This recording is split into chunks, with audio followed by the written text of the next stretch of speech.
at least as early as 1938, when Peggy Guggenheim gives Jean Cocteau an exhibition at her Guggenheim Jeune Gallery on Cork Street in London. They start to become friendly. She writes about it in her autobiography. She finds him kind of fascinating.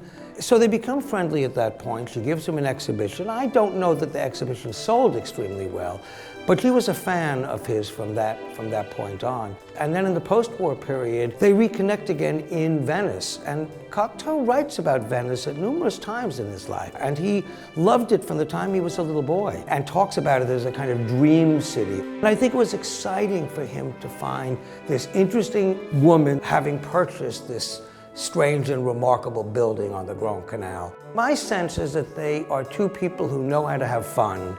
For that show, Cocteau also made a large drawing called Fear Giving Wings to Courage. It has 5 figures, several whom are naked. It's wild. It's the largest drawing he ever made. She didn't sell it from that show. In fact, the customs men in England, the douane, say to Peggy, you cannot show this in your gallery. We're upset by how sexy this is. And they say, okay, if you only show it in your office to your friends, we'll allow you to have the work in your show. She doesn't sell it. She says in her autobiography she liked it so much she bought it for herself.